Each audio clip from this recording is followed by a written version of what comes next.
Hi friends, Kavichandra audio நாவல் சேனலுக்கு அன்புடன் உங்களை வரவேற்கிறேன்.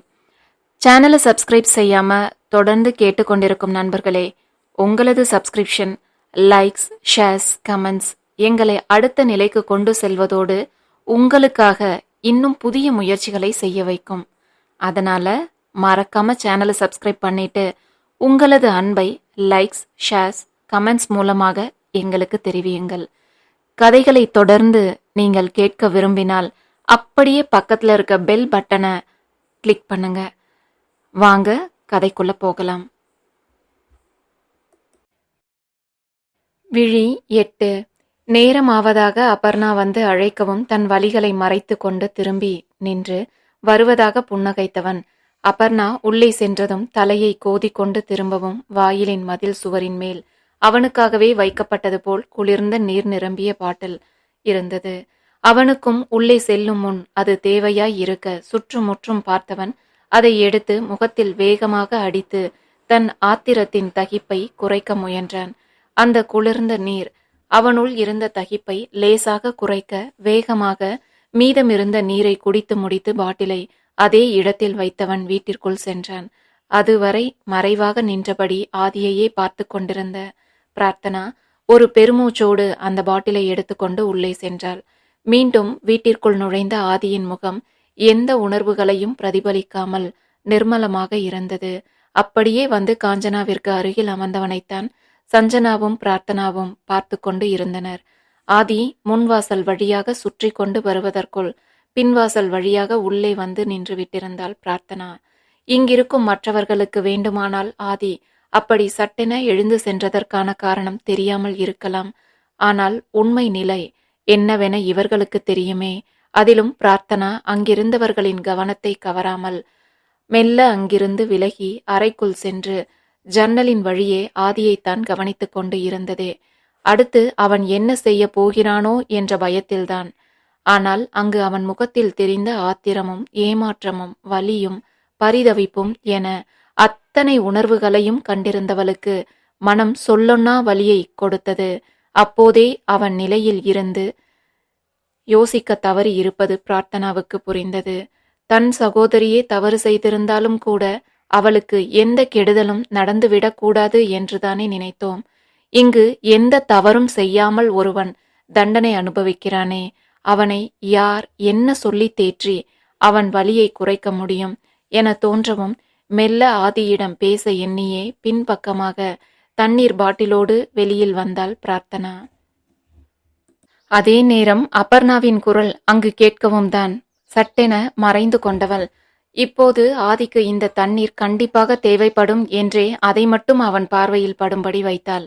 தான் காதலிக்கும் பெண்ணை இப்படி ஒரு நிலையில் ஒருவன் காண நேர்ந்தால் அவனின் மனநிலை எப்படி இருக்கும் என அவளால் புரிந்து கொள்ள முடிந்தது.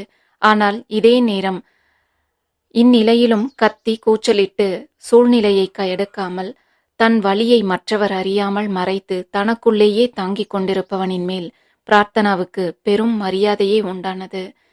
அதே நேரம் இவனின் வலிக்கு காரணமான சஞ்சனாவின் மீது அந்த கோபம் திரும்பியது. நிஜமாகவே அதர்வாவைத்தான் அவளுக்கு பிடித்திருக்கிறது. அதர்வாவைத்தான் திருமணம் செய்து கொள்ள விரும்புகிறாள் என்றால் அதை மறைக்காமல் ஆதியிடம் சொல்லிவிட்டே செய்திருக்கலாமே. ஏன் இப்படி நம்ப வைத்து ஏமாற்ற வேண்டும் என்றும் தோன்றியது. ஏனெனில் சில மாதங்களுக்கு முன்பு கூட ஒரு நாள் இரவில் சஞ்சனா ஆதியோடு மொட்டை மாடியில் அமர்ந்து வீடியோ காலில் பேசிக் கொண்டிருந்ததை பிரார்த்தனா பார்த்து இருக்கிறாள். அப்படி இருக்கையில் 2 வருடங்களாக அவள் எப்படி அதர்வாவை காதலிப்பதாக வீட்டில் சொன்னாள் என இப்போது வரை பிரார்த்தனாவுக்கு புரியவில்லை. தன் தமக்கையை அப்படி தப்பாக நினைக்க தனக்கே வருத்தமாக இருந்தாலும் நடப்பதையெல்லாம் வைத்து பார்த்தால் அப்படி மட்டுமே நினைக்க தோன்றியது. ஒருவேளை ஆதியோடு பழகுவதை மறைத்து அதர்வாவோடும் பழகி இருப்பாளோ என நினைக்கும் போதே பிரார்த்தனாவுக்கு மனம் குன்றி போனது. அப்படி மட்டும் அவள் செய்திருந்தால் இனி சஞ்சனாவின் வாழ்க்கை எப்படி இருக்கும் என்ற கவலையும் ஒரு தங்கையாய் பிரார்த்தனாவுக்கு எழாமல் இல்லை. ஒரே வீட்டில் எப்படி அவள் தினமும் ஆதியின் முகத்தை பார்த்து கொண்டு எதுவுமே நடவாதது போல் இயல்பான ஒரு வாழ்க்கையை வாழ முடியும் என தோன்றவும் அதற்கு முதலில் இந்த திருமணம் எந்த இடையூறும் இல்லாமல் நடக்க வேண்டுமே என மனம் லேசாக இடித்துரைத்தது. இப்போது வரை அமைதியாக இருக்கும் ஆதி எப்போதும் இப்படியே இருப்பாங்களா என்ற கேள்வியும் இங்கு அமர்க்களம் செய்து இரு குடும்பத்திற்கும் அசிங்கமாவதை விட பிறகு பெரியவர்களிடம் பேசி ஒரு முடிவுக்கு வரலாம் என்று நினைத்திருப்பாங்களோ என்ற எண்ணம் ஒரு புறமுமாக தவித்துக் கொண்டிருந்தாள் பிரார்த்தனா. பிரார்த்தனாவிற்கே இப்படி இருக்கும்போது இத்தனைக்கும் காரணமாகி அங்கு அமர்ந்திருந்த சஞ்சனாவின் நிலையை சொல்லவா வேண்டும்? அன்று ஆதியிடம் அத்தனை நாட்களாக அவள் யோசித்து வைத்திருந்த காரணத்தை சொல்லி விலகி வந்திருந்தவளுக்கு அதன் பின் ஆதியிடம் இருந்து எந்த ஒரு அழைப்போ குறுஞ்செய்தியோ வராததே பெருமளவில் நிம்மதியை தந்திருந்தது. ஏனெனில் பல நாட்களாக அவனிடம் சொல்ல நினைத்து அதை எப்படி சொல்வது என தெரியாமல் யோசனையோடு நாட்களை நகர்த்தி கொண்டிருந்தவள் அதர்வா தன் வீட்டில் பேசிவிட்டதாக கூறிய நொடி இதற்கு மேலும் தாமதிக்க வேண்டாம் என்ற எண்ணத்தில்தான் ஆதியிடம் தன் வீட்டினரை காரணமாக சொல்லி விலகி வந்திருந்தாள். ஆனால் அப்போதும் கூட இதை இவ்வளவு எளிதாக ஆதி எடுத்துக்கொள்வான் என துளியும் சஞ்சனா நினைத்திருக்கவில்லை. ஏனெனில் ஆதி எடுத்த முடிவில் உறுதியாக இருப்பவன். அப்படிப்பட்டவன் இவள் சொன்னதற்காக இத்தனை வருட காதலை சட்டென விட்டு கொடுத்து விடுவான் என அவள் துளியும் எண்ணவில்லை. எப்படியும் ஒரு 4-5 முறையாவது தன்னை அழைத்து பேசி சமாதானம் செய்ய முயல்வான். அதில் மீண்டும் மீண்டும் வீட்டினரையே காரணமாக சொல்லி இதற்கு மேலும் ஆதி அழைத்தால் தற்கொலை செய்து கொள்வதை தவிர தனக்கு வேறு வழியில்லை என்றெல்லாம் அழுது அவனை முழுமையாக தன் வழியில் இருந்து விலக செய்ய வேண்டும் என்றெல்லாம் திட்டமிட்டு இருந்தாள் சஞ்சனா. ஆனால் அவளின் நலனையே முன்னிறுத்தி ஆதி அன்றே விலகி கொண்டதை கூட உணராதவாறு அதன் பின்னான திருமண ஏற்பாடுகளில் பிஸியாகி விட்டவளுக்கு இப்படி ஒரு தடையாக ஆதி வந்து நிற்பான் என கொஞ்சமும் தோன்றவில்லை. இப்போது அனைத்தையும் அறிய நேர்ந்த நொடி அவளுக்கு உலகமே தட்டாமாலை சுற்றியது போல் இருந்தது. இப்போதும் கூட ஆதியையோ அதர்வாவையோ தனியே அழைத்து பேசினால் தன்னால் சமாளித்து விட முடியும் என்றெண்ணியவளுக்கு யாரும் அவசரப்பட்டு கலாட்டா செய்துவிட்டால் என்ன செய்து சமாளிப்பது என்ற பயமே பெரிதாக இருந்தது. அதே நேரம் இப்போதும் ஆதி அதர்வாவின் அண்ணன் என்பதாய் அவளால் நம்பவே முடியவில்லை. இருவருக்கும் இடையில் அவ்வளவு வித்தியாசங்களை அவள் பார்த்திருக்கிறாள். அதர்வா தனக்கு ஒரு அண்ணன் இருப்பதை பற்றி எப்போதாவது பேச்சின் இடையே சொல்வது உண்டு. ஆனால் அப்போதெல்லாம் அதை பற்றி மேலும் பேசவோ தெரிந்து கொள்ளவோ வேண்டிய அவசியம் அவர்கள் இருவருக்கும் பெரிதாக வந்ததில்லை. ஏனெனில் சஞ்சனாவுமே பிரார்த்தனாவை பற்றி அதிகமாக அதர்வாவிடம் பேசியதில்லை. இவளுக்கு ஒரு தங்கை இருக்கிறாள் என்ற அளவில் மட்டுமே அதர்வாவும் அறிந்து வைத்திருந்தான். அதனால் சஞ்சனாவுக்கு இது ஒரு பெரிய விஷயமாக கூட அப்போது தோன்றவில்லை. ஆனால் இன்றோ இங்கு இப்போது ஆதியை கண்ட நிமிடம் முதல் ஒவ்வொரு நொடியும் உள்ளுக்குள் பயந்து நடுங்கிக் கொண்டு இருக்கிறாள். ஆதி எப்போது என்ன செய்வானோ என்ற பயம் மட்டுமல்லாமல் ஏன் இவ்வளவு அமைதியாக இருக்கிறான்? உள்ளுக்குள் வேறு எதுவும் பெரிதாக திட்டமிடுகிறானா? ஒருவேளை இந்த திருமணம் நின்றுவிட்டால் அதர்வாவுக்கு உண்மை தெரிந்து என்னை வெறுத்து விட்டால் என பல கேள்விகள் அவளுள் விடை தெரியாமல் எழுந்து கொண்டே இருந்தது. இதே யோசனையிலும் பதட்டத்திலுமே இருந்தவளுக்கு அவள் செய்யும் செயல்களில் எல்லாம் ஒரு தடுமாற்றம் இருந்து கொண்டே இருக்க, என்னாச்சு சஞ்சு என அங்கு அவளை பார்த்து கேட்காதவர்களே இல்லை எனும் அளவிற்கு அவளின் பதட்டத்தை அனைவருமே கவனித்து இருந்தனர். பத்மாவுக்குமே சஞ்சனாவின் இந்த பதட்டமும் வியர்வை படிந்த முகமும் கவலையை கொடுக்க, என்னடி உடம்புக்கு ஏதாவது செய்யுதா என மகளின் காதருகே குனிந்து மெல்லிய குரலில் கேட்டிருந்தார் பத்மா. அதெல்லாம் எதுவும் இல்லம்மா என கூறும்போதே, அது கல்யாண பெண்ணுக்கேயான பதட்டம்தான், வேற எதுவும் இல்லை, நீ பயப்படாத பத்மா என்றிருந்தார் ஞானகுருவின் நண்பரின் மனைவி. அவர்களும் காலை வந்தது முதலே, கொஞ்சமாவது கல்யாண பொண்ணா, வெட்கப்படு சஞ்சு, எப்போதும் போல துள்ளி குதித்து கொண்டே வீடு முழுவதும் சுத்தி வராமல் ஒரே இடத்தில் அமைதியா இரு என எத்தனையோ முறை சொல்லி பார்த்தோம். சஞ்சனா ஒரு முறை கூட அதை கேட்கவில்லை. இப்போது அவளிடம் உண்டாகி இருந்த பதட்டத்தையும் தடுமாற்றத்தையும் கண்டிருந்தவர்கள் மணமகன் வீட்டினர் வந்த பிறகே மணமகளாக அவளுக்கு அந்த பதட்டமும் படபடப்பும் வந்திருப்பதாக நினைத்தே இதை எளிதாக எடுத்து கொண்டு கேலி செய்து சிரித்தனர். இவை அனைத்தையும் அங்கு இறுக்கத்துடன் அமர்ந்து கவனித்துக் கொண்டிருந்த ஆதியின் முகம் அப்போதும் ஒரு உணர்வையும் வெளிக்காண்பித்துக் கொள்ளவில்லை.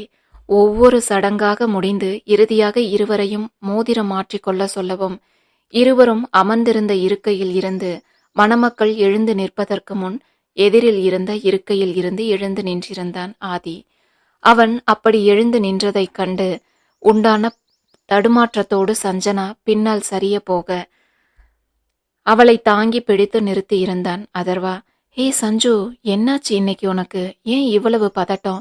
நானும் என் ஃபேமிலியும் உனக்கு புதுசா என்ன? அன்னைக்கு கூட நீ இவ்வளவு டென்ஷனா இல்லையே. ரிலாக்ஸ், எல்லாம் நம்ம ஆட்கள் தான் என அவளுக்கு மட்டுமே கேட்கும் குரலில் மெதுவாக அவளின் பதட்டத்தை குறைக்க முயன்று பேசிக் கொண்டிருந்தான் அதர்வா. அண்ணி, உண்மைய சொல்லுங்க. அவினா இப்படி உங்களை ஸ்பெஷலா கவனிக்கணும்னு தானே இவ்வளவு எல்லாம் செய்றீங்க என்று கேலியாக அபர்ணா பின்னால் இருந்து எட்டி பார்த்து கேட்கவும், அதற்கும் இழுத்து பிடித்து லேசாக சிரித்து வைத்தவள் அதர்வாவிடம் ஒன்னும் இல்ல என்பது போல தலையை அசைத்தாள். அதைக் கண்டு நிம்மதியானவன் அபர்ணா கொடுத்த மோதிரத்தை வாங்கிய அதர்வா சஞ்சனாவின் விரலை பற்றி அதில் அணிவித்தான். வாழ்க்கையின் மிக முக்கியமான தருணம். எவ்வளவு எதிர்பார்த்து அவள் காத்திருந்த ஒரு நிகழ்வு.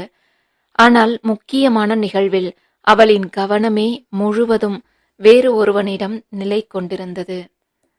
மற்றவர் பார்வையை கவராத வண்ணம் ஓர பார்வையில் ஆதியை பயத்தோடு பார்த்து கொண்டிருந்தாள் சஞ்சனா. இதோ இருவரும் மோதிரம் மாற்றி முடித்த பின்னும் கூட அவளுள் இருந்த பதட்டம் கொஞ்சமும் தணியவில்லை. எப்போது என்ன நிகழுமோ என்ற பதட்டத்தோடு நின்றிருந்தவளின் பயத்தை இன்னும் அதிகமாக்குவது போல் ஆதி அவர்களை நெருங்கி வரவும் இப்போது வெளிப்படையாகவே நடுங்க துவங்கினாள் சஞ்சனா. ஆனால் ஆதியோ வந்த வேகத்திலேயே அவளை துளியும் கண்டு கொள்ளாமல் அதர்வாவை அணைத்து, வாழ்த்துக்கள்டா தம்பி என்று கூறிவிட்டு புன்னகை முகமாகவே அங்கிருந்து நகர்ந்துவிட, அவனை தன் சிறு அதிர்வோடு திறந்த வாய் மூடாமல் பார்த்து கொண்டிருந்தாள் சஞ்சனா. பிரார்த்தனாவின் பார்வையும் அதே நேரம் ஆதியின் மேலேயேதான் நிலைத்திருந்தது. ஆனால் அவளின் பார்வையிலோ வேதனையும் மரியாதையும் சரிவிகிதத்தில் கலந்திருந்தது. இப்படி ஒரு சூழ்நிலையை எதிர்பாராமல் எதிர்கொள்ள நேரும் போது வரும் கோபமும் அதில் அவசரப்பட்டு எடுக்கும் முடிவுகளும் பல விபரீதத்தை உண்டாக்கும் என அறிந்திருந்தவள் ஆதியின் இந்த கோபத்திலும் நிதானம் தவறாத செயலில் மலைத்து நின்றிருந்தாள் பிரார்த்தனா. அதற்காக அவன் சஞ்சனாவை மன்னித்து விட்டதாகவும் நம்ப அவள் தயாராக இல்லை. ஆலகால விஷத்தைப் போல் அவன் இங்கு அறிய நேர்ந்த உண்மையை மெல்லவும் முடியாமல் விழுங்கவும் முடியாமல் எவ்வளவு வலியை கொடுத்து இருக்கும் என புரிய ஆதியையே தொடர்ந்து கொண்டிருந்தது பிரார்த்தனாவின் பார்வை. கிட்டத்தட்ட அவள் நினைத்தது போலவேதான் ஆதிக்கும் அந்த நொடி இருந்தது. இனி ஒரு நிமிடம் கூட அவனால் அங்கு இருக்க முடியும் என ஆதிக்கு தோன்றவில்லை. உண்மையை அறிந்த நொடி வெளியில் சென்றவன் அப்படியே கிளம்பி சென்றுவிடத்தான் முதலில் நினைத்தான்.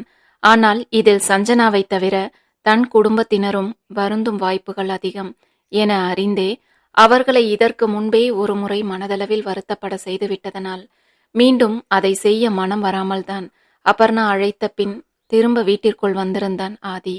அனைத்தும் முடியும் வரையும் பல்லை கடித்து கொண்டு அங்கு அமர்ந்திருந்தவனுக்கு அதற்கு பின் அங்கு இருக்கவே முடியவில்லை. வேறு யார் வீட்டு விசேஷமாக இருந்திருந்தாலும் பரவாயில்லை, யார் என்ன நினைத்தால் எனக்கென்ன என்று எதை பற்றியும் யோசிக்காமல் கிளம்பி விட்டிருப்பான். ஆனால் இங்கு நடப்பதோ அவன் உடன் பிறந்தவனின் விசேஷம். அதில் அப்படி ஆதி கிளம்பி அதுவும் சாப்பிடாமல் கூட சென்றுவிட்டால் அவ்வளவுதான். இங்கு இருப்பவர்கள் எல்லாம் சொல்வது போல் அது ஒரு தேவையில்லாத பேச்சுக்கு இடம் கொடுத்துவிடும். யார் பேசுவதை பற்றியும் கவலைப்படும் நிலையில் இப்போது ஆதி இல்லைதான் என்றாலும் அந்த வார்த்தைகள் அவனை சார்ந்தவர்களை பாதித்து விடக்கூடாதே என்ற ஒரே எண்ணமே ஆதியை இன்னும் அங்கு பிடித்து வைத்திருந்தது. ஆனாலும் உள்ளே இருப்பது மூச்சை முட்டுவது போல் இருக்க வெளி வாயிலின் அருகே வேடிக்கை பார்ப்பது போல் நின்று கொண்டான் ஆதி. அதன்பின் அனைவரும் சாப்பிட செல்ல எழிலரசன் தன் மகனின் முகத்தில் இருந்த வித்தியாசம் என்னவென புரியவில்லை என்றாலும் அவன் இயல்பாக இல்லை என்பதை கண்டு கொண்டிருந்தவர் மற்றவர் சொல்வது போல் மகனின் மனதை எண்ணி வருந்தினாரே தவிர அதை கடந்து யோசிக்க அவருக்கும் தோன்றவில்லை. அதனால் காஞ்சனாவை அழைத்து ஆதியின் அருகிலேயே இருந்து பார்த்து கொள்ளும்படி கட்டளையிட்டு நகர்ந்தார். விசேஷ வீட்டிற்கே உரிய கலகலப்பு பேச்சும் சத்தமுமாக இருந்த இடத்தில் இருந்து விலகி காஞ்சனாவின் வற்புறுத்தலின் பேரில் வந்து சாப்பிட அமர்ந்திருந்த ஆதியின் எதிரில் அவனின் பொறுமையை சோதிப்பது போலவே வந்து அமர்ந்தனர் மணமக்கள். மறக்காம சர்ப்ரைஸ் பண்ணுங்க. தேங்க்யூ.